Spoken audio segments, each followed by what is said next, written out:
quero fazer uma reflexão com vocês baseado em algo que eu já vinha também trazendo, e eu queria continuar um pouquinho sobre Neemias. O livro de Neemias sempre tem lições incríveis para nós, sempre tem lições impressionantes para a nossa vida.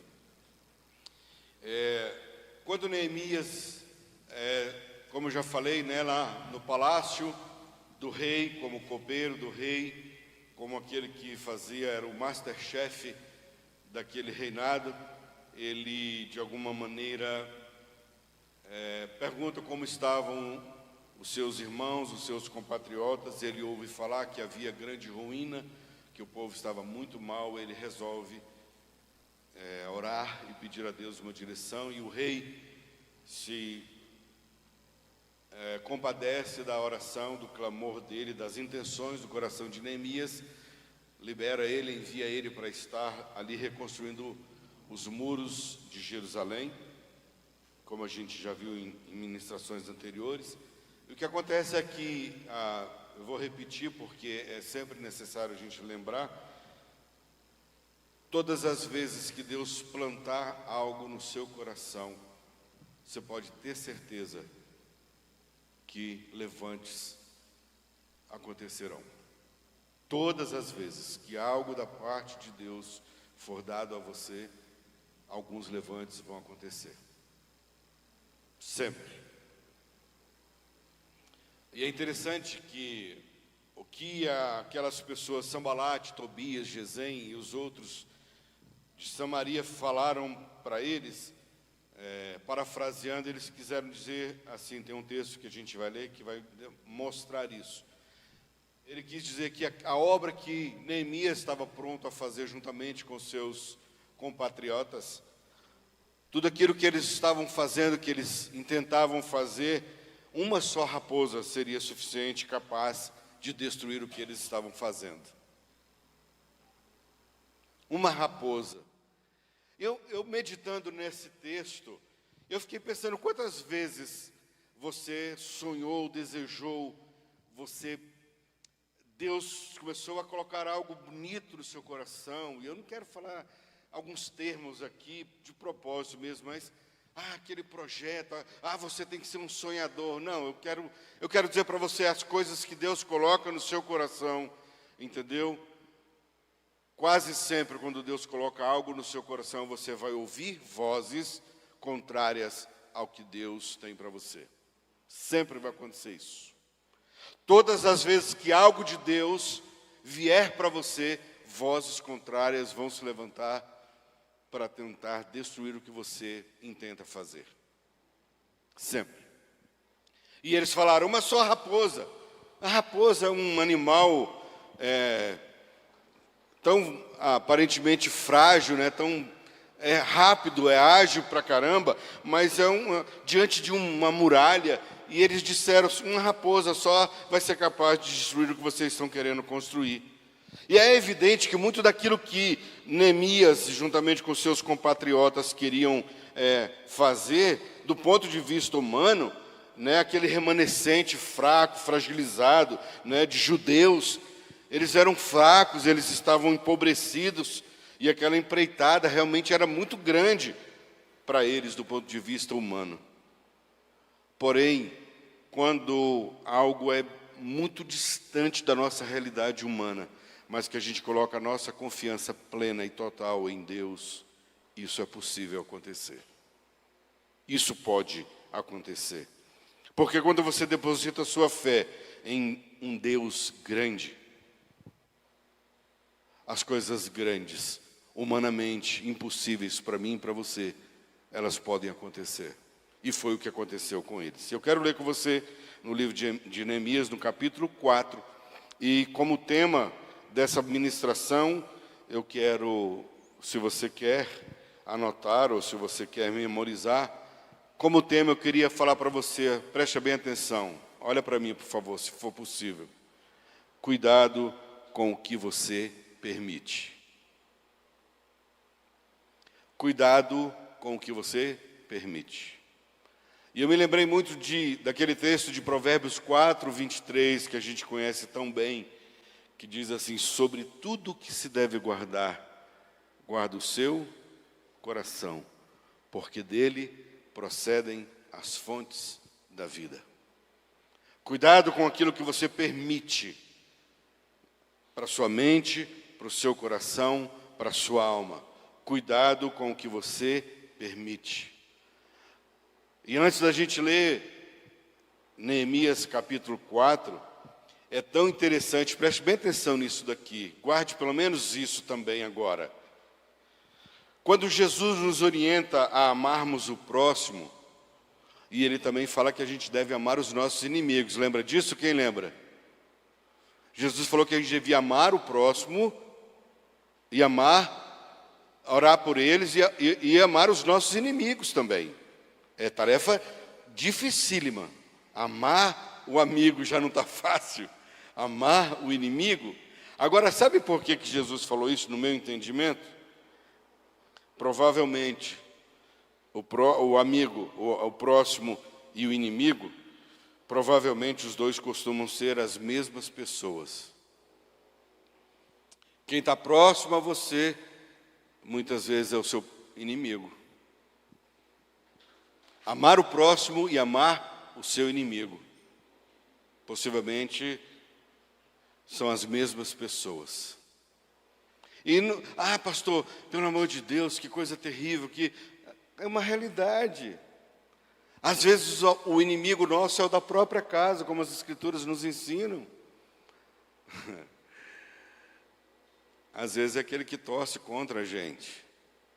Sanbalate, Tobias e Gesem, de certa maneira, eram vizinhos e eram próximos, fizeram parte do povo judeu por um período, assim, era parte do povo hebreu, né? E agora se levantam contra Neemias e contra os seus vizinhos ali. No capítulo 4 de Neemias, eu quero ler com você, a partir do versículo 1, diz assim, 4:1. Tendo Sanbalate ouvido que edificávamos o muro, ardeu em ira e se indignou muito e escarneceu dos judeus. Todas as vezes que alguém sabe que você está fazendo alguma edificação, é normal que alguém se arda em ira. E alguém que vai se indignar contra você. Isso não deve te amedrontar. E você tem que saber também o que diz aí, escarneceu dos judeus, versículo 2. Então falou na presença de seus irmãos e do exército de Samaria e disse: que fazem estes fracos judeus? Permitir-se-lhes isso? Sacrificarão? Darão cabo da obra num só dia? Renascerão? Acaso dos montões de pó, as pedras que foram queimadas? São detalhes que eu quero chamar a sua atenção daqui a pouco. Viu quantas perguntas foram feitas aqui? Como acontece com a gente muitas vezes. Agora, algumas vezes nós mesmos fazemos essas perguntas aqui dentro da gente, né? Será que eu vou dar conta? Será que eu vou alcançar? Será que eu vou conseguir edificar? Será que eu vou conseguir resolver essa situação? Será que vai ser possível chegar em tal lugar? Agora, a tarefa mais difícil não é essa, é quando vem de fora. Quando é daqui de dentro, a gente ainda consegue administrar. Mas parece que quando essas perguntas, essas questões vêm do outro, do lado de fora, parece que isso traz um medo para a gente muito grande. Porque enquanto está aqui com a gente, dentro do nosso interior, e a gente administrando, parece que a gente vai ocultando o medo, a gente vai resolvendo algumas coisas. Mas quando vem de fora, a gente percebe que o outro percebe o mesmo que a gente percebe, que é uma tarefa difícil demais para a gente. E que possivelmente, na realidade, a gente não vai dar conta. E muitas vezes a gente não vai dar conta mesmo. Por nós mesmos, a gente não vai conseguir. Né? Então vamos lá, no versículo seguinte, versículo 3. Estava com ele Tobias, o amonita, e disse: ainda que edifiquem, vindo uma raposa, derribará o seu muro de pedra. Ouve, agora é uma oração de Neemias, ouve, ó nosso Deus, pois estamos sendo desprezados. Caia o seu opróbrio sobre a cabeça deles e faze que sejam despojo numa terra de cativeiro. Não lhes encubra a iniquidade e não se risque de diante de ti o seu pecado, pois te provocaram a ira na presença dos que edificam. Assim edificamos o muro, e todo o muro se fechou até a metade da sua altura, porque o povo tinha o quê? Ânimo para trabalhar. Mas ouvindo Sambalate e Tobias, os arábios, os amonitas e os asdoditas, que a reparação dos muros de Jerusalém ia avante e que já se começavam a fechar-lhe as brechas, ficaram sobremodo irados. Ajuntaram-se todos de comum acordo para virem atacar Jerusalém e suscitar confusão ali. Porém, nós oramos ao nosso Deus e, como proteção, pusemos guarda contra eles de dia e de noite.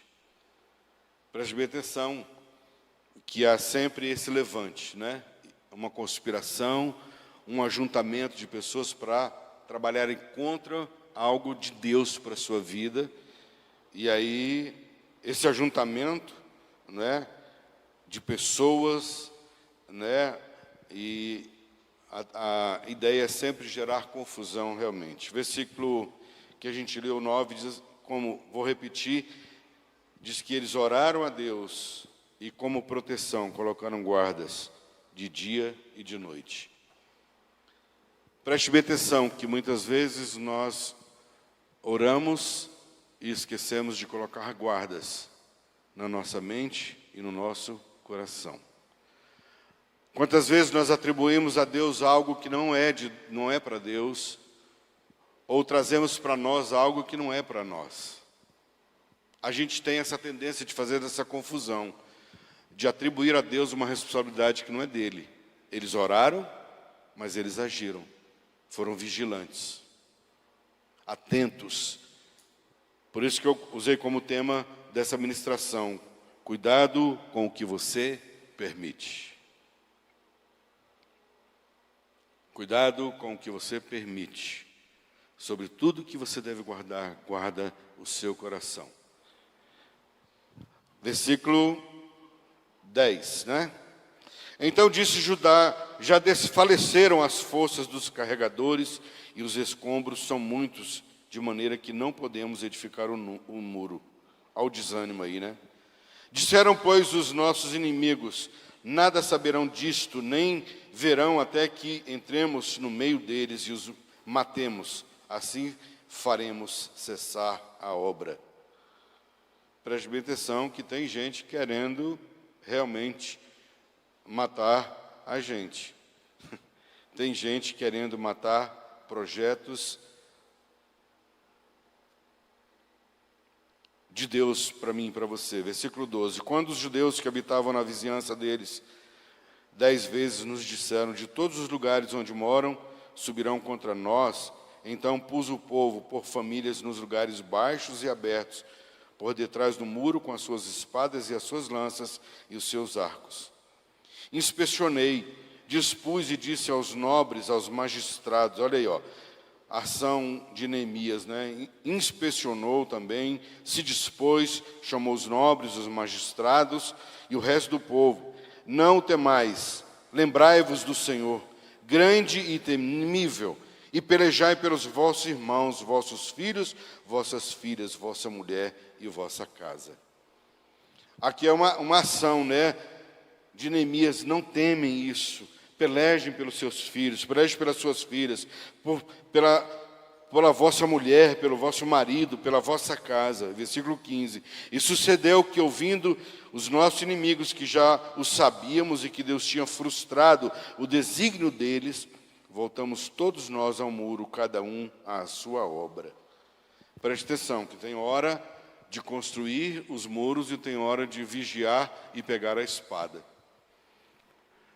Estar atento até que você afugente os seus inimigos, aqueles que vêm para te destruir, você precisa de afugentá-los, para depois você voltar para a obra de novo. Versículo 16. Daquele dia em diante, metade dos meus moços trabalhava na obra, e a outra metade empunhava lanças, escudos, arcos e couraças. E os chefes estavam por detrás de toda a casa de Judá. Os carregadores que por si mesmos tomavam as cargas, cada um com uma das mãos fazia a obra e com a outra segurava a arma. Os edificadores, cada um trazia a sua espada à cinta, e assim edificavam. O que tocava a trombeta estava junto de mim.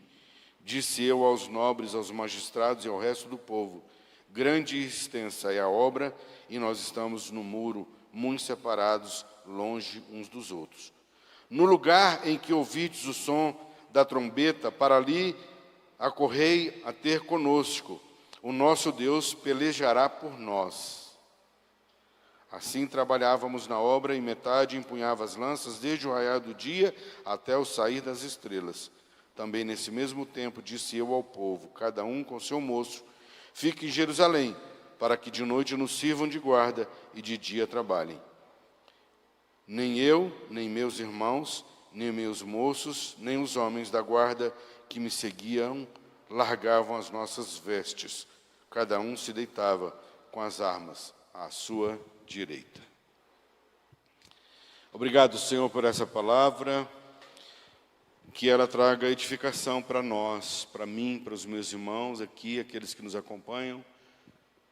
Que o Senhor nos abençoe com essa palavra e traga fortalecimento para a nossa fé, para a nossa alma nesse dia, que a gente saia daqui um pouco enriquecidos, que a gente possa evoluir um pouco mais na nossa fé no Senhor e na nossa esperança, em nome de Jesus. Amém.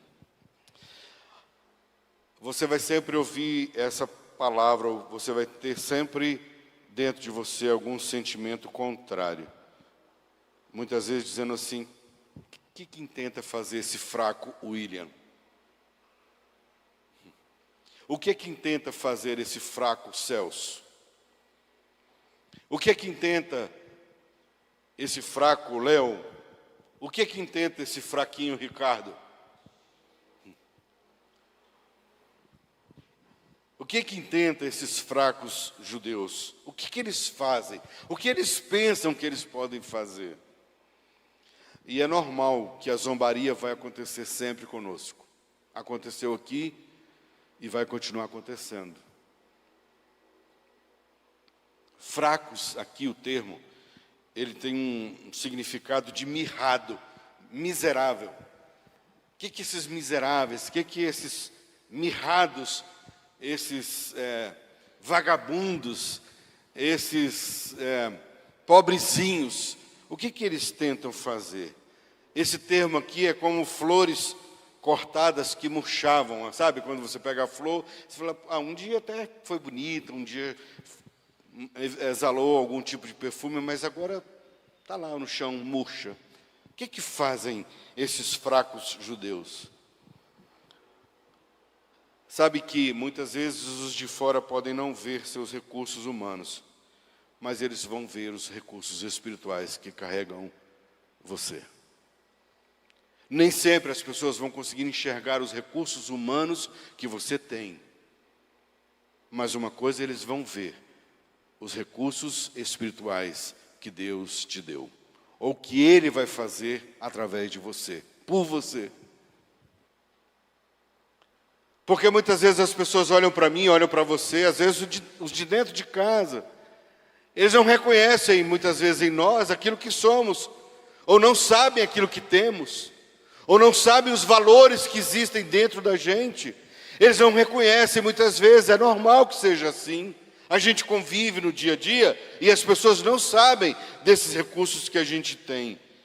Mas de alguma forma eles vão ver os recursos espirituais que a gente carrega com a gente.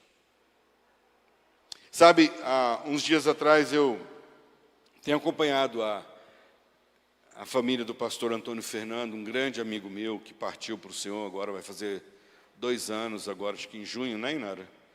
2 anos que o pastor Antônio Fernando partiu. Era um grande amigo, um cara que alegrava a minha alma, era um coraçãozaço. E daquela outra vez que a gente foi para os Estados Unidos, em Jacksonville, foi através dele que nos convidou para a gente ministrar lá na igreja deles, né, da vez anterior. E ele partiu para o Senhor. E ele deixou uma casa financiada lá. E nesse período de 2 anos aproximadamente, a viúva, né, que é a Tanusa, e os filhos, tentando vender essa casa, porque estava pagando o financiamento um pouco alto para ela sozinha, difícil, e tiveram que morar no outro local, pagando aluguel, para deixar a casa disponível para venda. Então, estava a despesa muito alta. E aí, olha só, preste bem atenção. No momento, talvez uns 20 dias atrás, Deus me deu uma palavra no meu espírito, o fraco William, como os fracos judeus, o fraco William, eu recebi uma palavra de Deus, assim, no meu espírito, uma voz muito clara para mim. A Tanusa vai vender esse imóvel agora, breve, e ela vai receber uma proposta que vai surpreendê-la. Eu falei, meu Deus. Aí eu falei, meu Deus, eu falo ou não falo? E aquela palavra ficou me incomodando. Aí eu liguei para ela e falei, Tanusa, eu tenho uma palavra que eu creio da parte de Deus para vocês. Vocês vão vender a casa de vocês rápido e vocês serão surpreendidos. Quem vai comprar essa casa vai surpreender vocês. Não só a pessoa que vai comprar, mas alguma surpresa Deus vai fazer com vocês. Para resumir a história, gente, ela tinha deixado a casa com uma imobiliária, tinha um contrato, ainda não tinha vencido, e aí a pessoa da imobiliária mandou uma mensagem para ela, dizendo que se ela quisesse, ela estava pronta a desfazer o contrato, porque ela não tinha mais interesse em vender a casa dela. Você imagina isso? A imobiliária, quanto mais imóvel tem para ela vender, melhor. É como se tivesse mais produto em estoque para vender. E a imobiliária ligou dizendo que não queria mais. Aí um rapaz, que era amigo do pastor Antônio Fernando, que já tinha anos que não falava com eles, foi lá na casa, ligou para ela e falou assim, olha, eu vou fazer a reforma da casa. A casa está precisando de fazer umas reformas. O cara entrou, para resumir a história também, entrou para dentro com a equipe dele, reformou a casa inteira, pintou a casa toda, deixou a casa perfeita para venda. Não era que a casa estava ruim, mas reparou para ficar melhor. Aí repararam a casa, aí o cara também corretor de imóvel, quando ele pôs a placa para vender dele, uma pessoa ia passando e falou, quero ver essa casa, posso entrar para ver? Entrou na casa, viu a casa e falou, essa casa é nossa. Essa casa é nossa. Ela estava angustiada nesse período todo, além de ter perdido o marido, essa luta financeira. Ok, ela ficou feliz. Quando a casa fechada, esperando os trâmites acontecerem, que é incomum na América do Norte, dentro de um condomínio, pessoas entraram dentro da casa e roubaram a máquina de lavar, a máquina de secar, tiraram e levaram embora. E ela me ligou, pastor, que luta, que luta. Falei, minha irmã, fica em paz. O Deus que falou que vai fazer isso para você, Ele vai fazer. Com máquina ou sem máquina, se furtaram isso, aquilo. O camarada, o corretor que reformou a casa, foi lá e comprou na loja as máquinas que foram furtadas, novinhas, e colocou lá dentro da casa deles. E falou assim, quando a casa for negociada, você me ressarce o valor dessas 2 máquinas. Aí quando foi agora sexta-feira, eu liguei para ela, ela falou, pastor, glória a Deus. Fechamos o negócio. A gente vai assinar, a documentação foi assinada, segunda-feira eu entrego a chave da casa para eles e está tudo resolvido.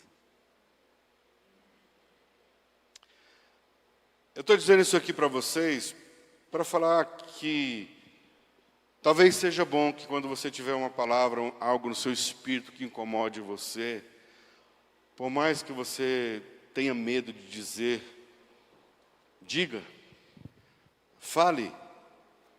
Se você tem algo da parte de Deus para alguém, para fortalecer a fé dessa pessoa, se for nesse sentido, não se cale. Agora saiba de uma coisa, e a pessoa que recebe a palavra e eu e você precisamos entender que quando Deus fala algo conosco, nem sempre vai ser tão fácil como a gente imagina que vai ser. Veja que esses que estavam edificando os muros aqui, eles trabalhavam, mas eles tinham sua espada ao lado também. E quando eles iam dormir e descansar, eles continuavam com as suas armas do lado também. Vigilantes o tempo todo, constantemente, a gente precisa estar vigilante. Mas o que me chama muita atenção nesse texto era a confiança que estava no coração de Neemias. E o que a confiança e a fé de um homem foi capaz de fazer numa obra tão grande de restauração dos muros, de uma obra tão magnífica, por causa de um homem que teve no coração uma palavra, que saiu da sua zona de conforto, do palácio do rei, das melhores comidas, da melhor cama, para ir se colocar numa posição de construção, de reparação de muros e de brechas.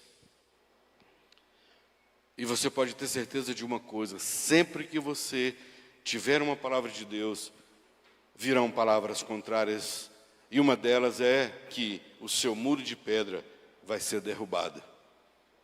Não, mas eu estou fazendo um muro de pedra, vai ser derrubado. Não, mas é algo fortificado, vai ser derrubado. E quando essa palavra vem de fora, ela nos pega de jeito. Me lembrei também, quando estava meditando nessa palavra, sobre aquele momento de Elias na caverna.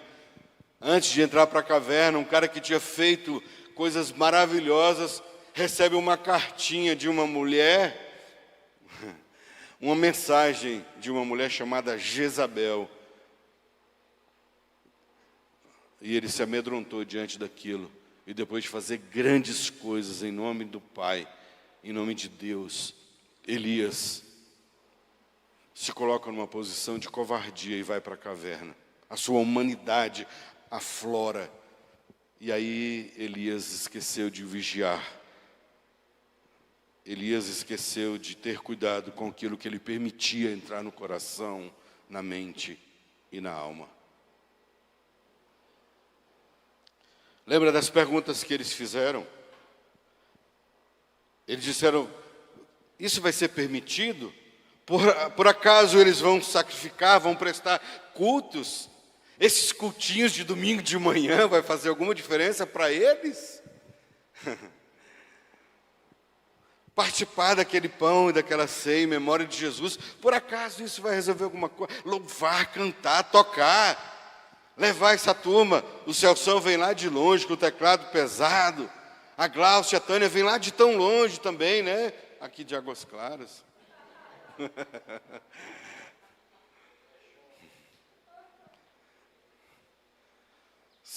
Sabe, esse cultinho, olha lá, o Ricardo lá no computador, mexendo essas coisas para transmitir para você. Acaso esse cultinho deles, essa adoraçãozinha deles, vai resolver alguma coisa? É isso, dentro da pergunta que eles estão fazendo, é isso. Eles vão sacrificar, eles vão adorar, eles vão louvar a Deus, eles vão buscar a Deus. Era um tipo de chacota que eles estavam fazendo nessa pergunta. Eles vão terminar essa obra num só dia, por acaso? Quem disse isso? Quem que determinou dias, quanto tempo? Não foi determinado o tempo, mas o seu inimigo vai sempre levantar com insultos a você, dizendo, você vai fazer isso, e mesmo que você faça esse murozinho que você vai fazer, ele vai cair.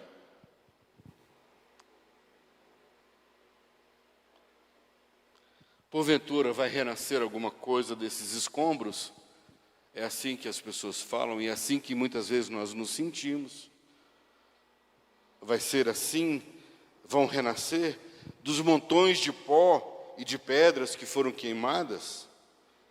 Ainda que eles edifiquem, isso não vai permanecer. Eu sei que você já ouviu essas vozes algumas vezes na sua vida. Muitas vezes, talvez. Isso não vai permanecer. Isso não vai prevalecer. Isso não vai ter continuidade.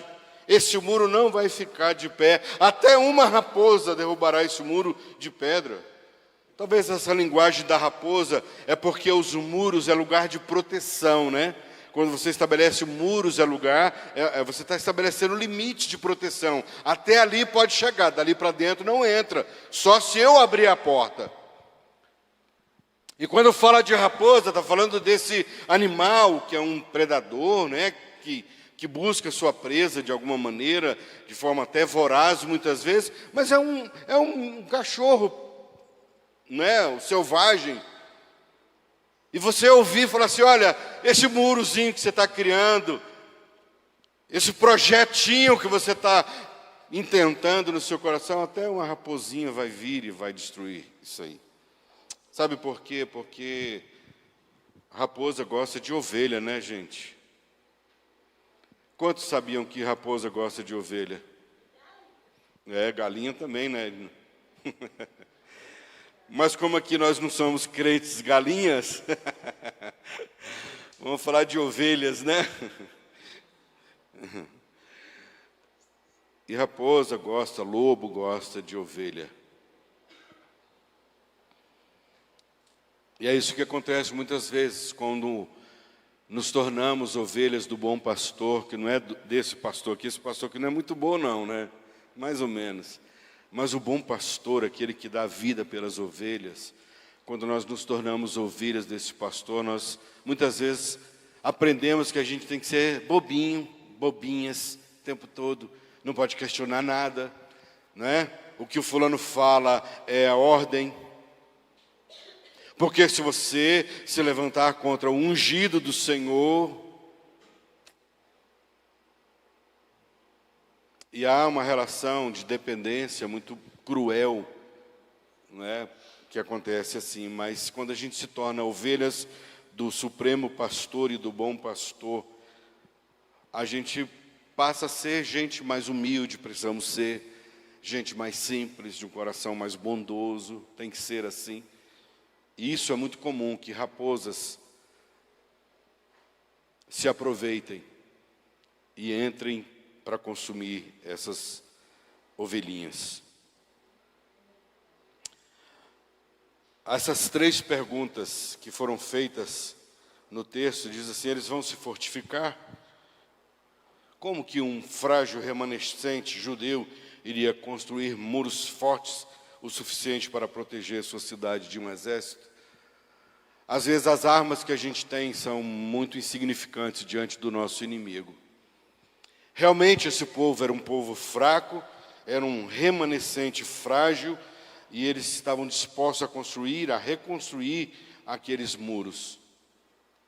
E era uma realidade, não é? Como que esse povo frágil, esses judeus, esse remanescente, um povo tão pequeno, vai conseguir se proteger de um grande exército? E muitas vezes nós nos sentimos assim, não é verdade? Puxa, mas igual a gente cantou aqui, né? Eu sendo um ser tão pequeno e frágil, querendo sua atenção, a atenção daquele que é o dono de toda a ciência, da sabedoria, de poder. Aí isso que é legal, dá-me de beber, eu preciso. Isso que faz diferença. É quando um ser frágil, como eu, talvez como você, reconhece a sua dependência, a sua fragilidade, a sua fraqueza, e você fala, me dá de beber dessa água, porque se eu beber dessa água, as coisas realmente vão acontecer. Aí eu vou ter fé, aí a minha esperança vai se tornar viva, e aí eu vou conseguir edificar esses muros. Aí não vai ter raposinha, não vai ter raposão, não vai ter gigante Golias, não vai ter espada, não vai ter lança, nada. Não vai ter nada que vai me alcançar, nem me atingir. Foi assim que Davi fez. 5 pedras e uma funda, diante de um gigante, que só a ponta da espada dele pesava aproximadamente 5 quilos, não é? Como é que você fala que um garoto com 5 pedras vai derrotar um gigante com 5 pedras e uma funda? Como? Como? É assim que acontece quando nós servimos a Deus, não é? Quando fala, vão se fortificar. Depois eles perguntam, fazem a segunda pergunta, eles vão sacrificar alguma coisa, como eu já adiantei? E talvez aqui na zombaria deles, eles estavam dizendo, será preciso muito mais do que orações e cultos. Quando eles fizeram isso, eles estavam negando que Deus era capaz de ajudar o seu povo.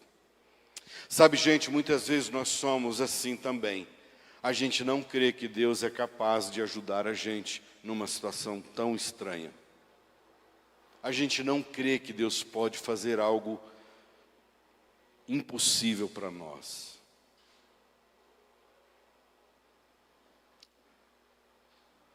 Parece que a nossa oração e o nosso culto é insignificante perante Deus, como eu falei. Esse cultinho domingo de manhã, isso não significa nada. Talvez para o seu inimigo não signifique nada, mas para Deus ele significa muito. A sua breve oração, você não precisa ser prolongado nas suas orações, orar muito para Deus te ouvir. Não precisa. Eu, quando os meus filhos moravam na minha casa, muitas vezes antes deles me pedirem uma coisa, eu tentava saber para dar. Tem muita gente atribuindo os milagres que ele encontrou, que ele foi envolvido, à sua grande oração, ao seu grande jejum, à sua intensidade na oração. E aí a gente atribui aos outros que eu alcancei isso porque eu jejuei tanto, eu orei tanto, eu paguei um preço tal, eu fiz oferta tal, eu me sacrifiquei de tal forma. Não precisa de muita coisa. Precisa de um coração quebrantado e contrito. Aí esse Deus não despreza, jamais. Então os seus cultos, por mais que o seu inimigo diga que ele é insignificante, que a sua oração no carro, ou no seu quarto, ou no banheiro, que eu gosto tanto de orar quando eu estou tomando banho, é o lugar onde eu mais tenho tempo para estar com Deus, é quando eu estou lá tomando meu banho, eu falo com Deus, e aí eu aproveito para chorar muitas vezes, porque as lágrimas descem junto com a água, e aí vai para ali para o ralo, e ali é o meu momento, muitas vezes, com Deus. Mas você vai ouvir de pessoas dizendo que você tem que acordar 5 horas da manhã, se você precisa acordar 6 para trabalhar, você tem que acordar 1 hora antes para você ter seu tempo de meditação nas Escrituras, e você tem que orar meia hora, que você tem que orar dessa ou daquela forma, para Deus te ouvir, porque se você não fizer dessa forma, Deus não vai te ouvir, e não tem nada disso, não é nada disso. Deus está pronto para te ouvir em qualquer lugar, em qualquer hora, em qualquer circunstância, pelado, bem vestido, preto, branco, rico, pobre, chorando, angustiado, entristecido, com a sua alma dilacerada ou cheio de gratidão, de louvor, de alegria. Deus está pronto a te ouvir em qualquer momento, em qualquer circunstância. Basta somente você dizer para Ele alguma coisa: Pai, me socorre, por favor. E Ele vai te socorrer. Talvez o seu culto e a sua adoração precisa ser envolvida nessa simplicidade somente. E não depende de ser aqui. Não pode ser aqui somente. Que aqui seja maravilhoso como tem sido. Se não tem sido para você, para mim tem sido maravilhoso estar com vocês aqui todos os domingos pela manhã. Quando eu não venho, eu sinto uma falta incrível. Domingo passado eu tentei acompanhar o culto online, não consegui porque a internet tinha que ficar tipo, vai lá naquele poste, não, vai naquela árvore, não, vai lá, tá aí. Não, aqui não pega, vamos ali. Não, aqui também não pega, não, vamos lá. Aí eu falei, não dá para acompanhar, né? Aí depois o Ricardo me falou que deu problema e não transmitiu também. O inimigo estava furioso mesmo, né? Mas graças a Deus compramos um novo computador, agora a transmissão está acontecendo de verdade. Porque você contribuiu de alguma maneira, a gente conseguiu melhorar aí nosso equipamento. Para transmitir para algumas pessoas que se a gente alcançar uma pessoa com essa transmissão, já valeu. Se hoje alguém nos ouvir, ou ouvir o louvor que foi ministrado aqui nessa manhã, e isso transformar ou fortalecer a vida dessa pessoa, foi espetacular, valeu a pena todo o esforço.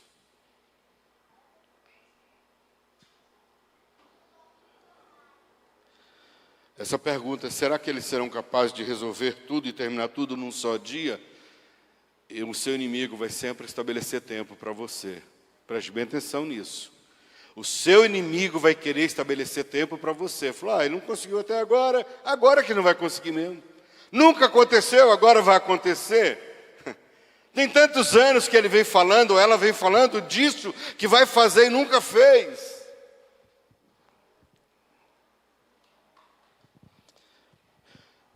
Algumas curiosidades para eu concluir essa palavra.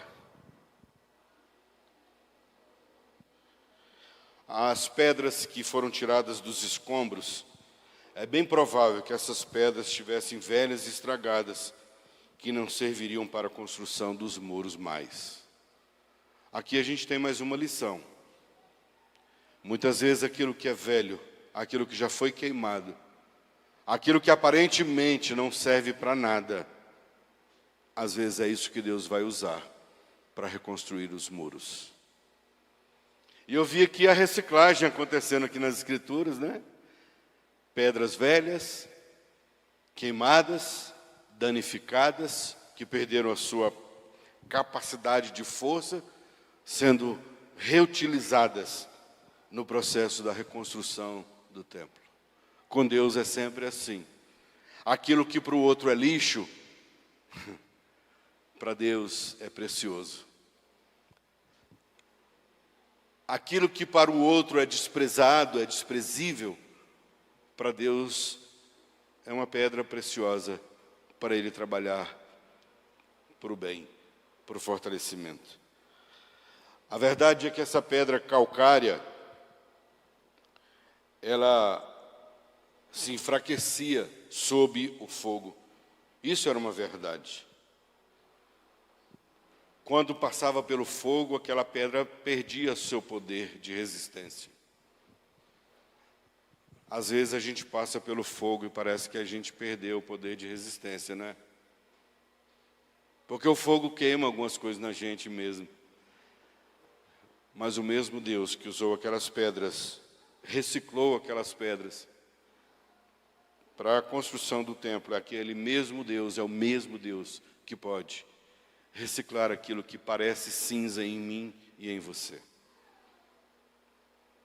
Havia muito material de qualidade à disposição daqueles construtores. Lembra que Neemias pediu madeiras para levar, cartas do rei para que ele pudesse passar e levar? Então havia muito material à disposição dos construtores. O que eu quero dizer com isso? Que por mais que você tenha passado pelo fogo, existe muita qualidade dentro de você. Existe muita coisa bonita aí dentro de você, à disposição daquele construtor, o arquiteto, como alguns dizem, o grande arquiteto, né? Nas mãos do grande arquiteto tem muita coisa de qualidade aí dentro de você, que ele pode fazer um estrago no reino das trevas. As coisas que as pessoas dizem, queria só convidar você, pedir para o Celção Javi, por favor. Preste bem atenção nisso agora, por favor. Normalmente, as coisas que as pessoas dizem podem nos magoar, mas não devem jamais nos ferir, a menos que deixemos penetrar no nosso ser e nos contaminar. As pessoas vão falar mal de você. As pessoas falaram mal de Neemias. Normalmente as pessoas são assim, elas gostam de nos contaminar, falando dos outros para a gente às vezes entra nessa pilha, e a gente aceita esses disse-me-disse, né? Essas conversinhas, ou as pessoas falam mal de você para os outros, elas comentam da sua vida para os outros, sem muitas vezes saber o que se passa. Mais uma vez, aquilo que as pessoas dizem podem nos magoar, mas não deixe essas coisas te ferir. Como que isso acontece? Como é que eu consigo fazer isso? Quando as pessoas falarem algo sobre você, às vezes pode ser até verdade, mas você sabe por que aquilo aconteceu com você. Tenta filtrar aquilo ou bloquear aquilo, falar, não, é uma verdade, ou é uma inverdade, é uma mentira, é uma difamação, é um insulto, é alguma coisa contrária. Você permite isso penetrar no seu coração e te ferir se você quiser. Agora você pode ouvir isso, te magoar, mas você não permitir que isso venha a te ferir. Ferir ao ponto de derramar sangue, de tirar parte da sua vida, das suas emoções. Não permita isso. Não deixe isso. Por isso que o tema, quando eu falei para você no início, cuidado com o que você permite. Cuidado com o que você permite. Então, não permita que as pessoas te firam. Te magoar, inevitável. Quantas vezes eu fui magoado e até ferido, porque eu deixei. Hoje as pessoas podem falar mal de mim. Podem. Me magoam. Me entristecem. Mas eu não permito mais que isso me fira. Não posso. Porque quem vem de fora lança a seta, lança o dardo, lança a espada, pega a faca por trás e tenta te ferir. A você cabe não permitir, não permita que isso te fira. Porque se você passar tempo refletindo sobre as palavras do seu inimigo, você vai dar a ele um ponto de apoio que ele pode usar para lançar outro ataque, ainda mais próximo. Então não fique, mas fulano falou, mas ciclano falou, mas falaram isso de mim, 10 anos atrás, meu pai, minha mãe, a minha situação, minha vida. Cara, para com isso, passou, chega. Já não é mais, já não é vivo, já não existe, já ficou para trás. Então não fique vivendo e revivendo isso, não é? Não fique refletindo nessas palavras do seu inimigo, porque você vai dar a ele essa oportunidade para ele lançar outro ataque. Neemias, diante de todo o escárnio, orou e pediu a Deus que combatesse o inimigo por ele. Muitas vezes você não tem força para combater o seu inimigo. Peça a Deus. Não se distrai do seu trabalho gastando tempo respondendo a essas acusações, essas oposições e esses escárnios. Não perca seu tempo, não se distraia do seu trabalho, não perca o seu foco para responder essas acusações e oposições e escárnios do seu inimigo. Esse tempo que você perde respondendo e dando satisfação para o seu inimigo, ele não vai trazer nada de benéfico para você. Ele só vai te envolver mais e te ferir mais e te machucar mais. A única coisa que a gente deve temer, que a gente tem a temer, é o próprio medo. Isso foram palavras do presidente Franklin Delano Roosevelt. Quando o povo estava ali no momento de inquietação, de medo, de preocupação, ele disse assim, a única coisa que temos a temer é o próprio medo. Lembra do nosso poeta que escreveu uma canção? Nada a temer senão o correr da luta. Lembra? Foi Milton Nascimento, né, Marcião, que fez isso? Acho que foi, né? É isso? Nada a temer, senão o correr da luta. Nada, depois como é que é? Senão esquecer o medo. O profeta de Deus, não, que é isso, pastor? Pelo amor de Deus, o sangue de Jesus tem poder. Olha o cara profetizando para a gente que não vem para dentro das nossas igrejas, que não vem participar do nosso culto, e proclamou isso há anos, e pessoas cantaram, e pessoas refletiram sobre isso. Nada a temer, senão correr da luta. Nada a fazer, senão esquecer o medo. Esquece o medo. Porque o medo, além de nos paralisar, o medo ele é contagioso e paralisa a outros também. O medo e a fé dificilmente convivem no mesmo coração. Medo e fé dificilmente convivem no mesmo coração. Portanto, cuidado com o que você permite penetrar seu coração. Muito cuidado com o que você permite penetrar no seu coração. Nada a fazer senão esquecer o medo. Esquece o medo. Você acha que essa realidade de Neemias diante da reconstrução de um muro era algo fácil, gente?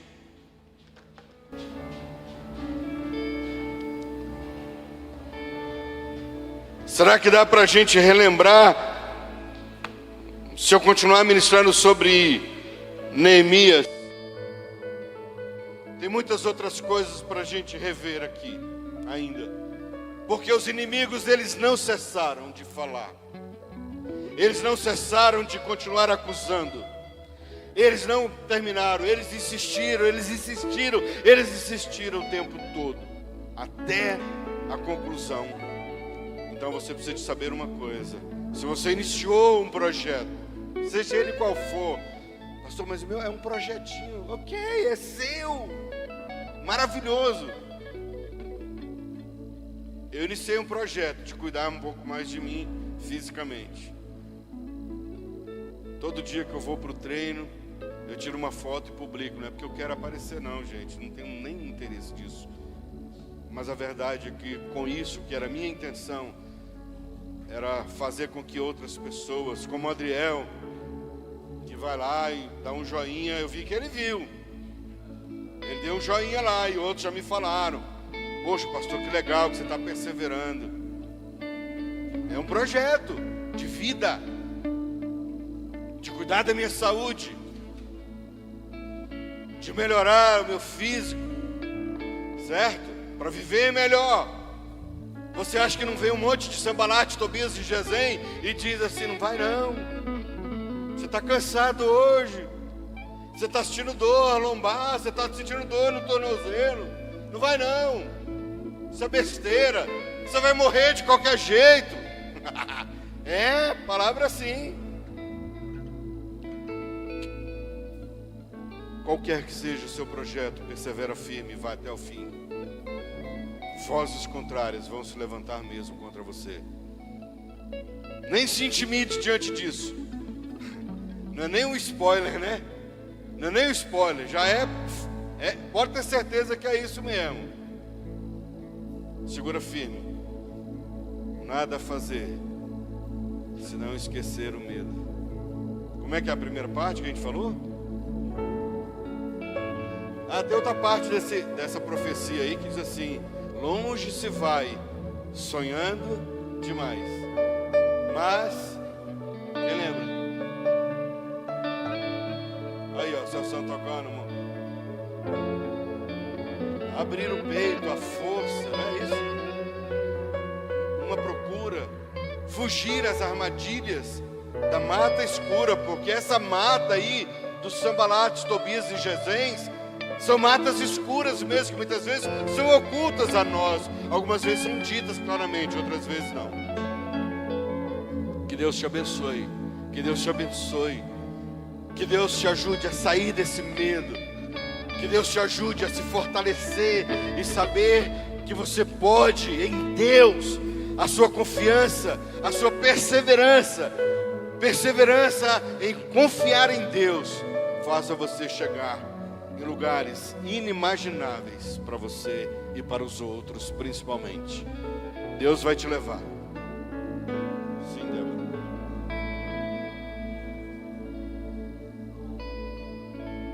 É isso aí, tenho posto a minha confiança no Senhor, que me pode fazer o homem. Vamos orar?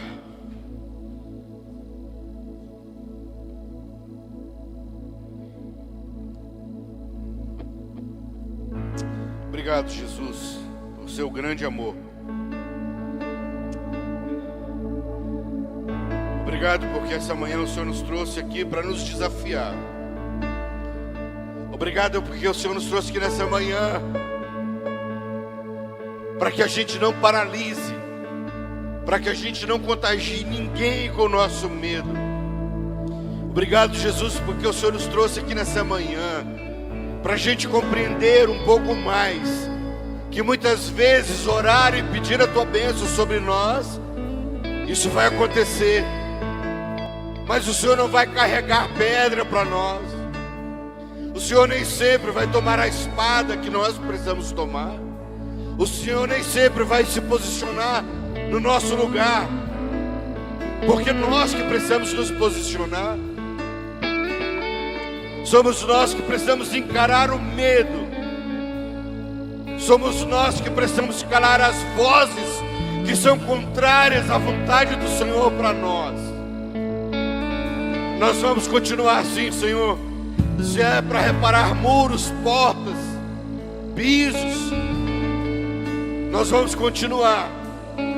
E mesmo que o nosso inimigo despreze o nosso culto, a nossa oração, a nossa voz, a nossa pequena voz, mesmo que ele diga que uma pequena raposa irá destruir o que nós estamos construindo,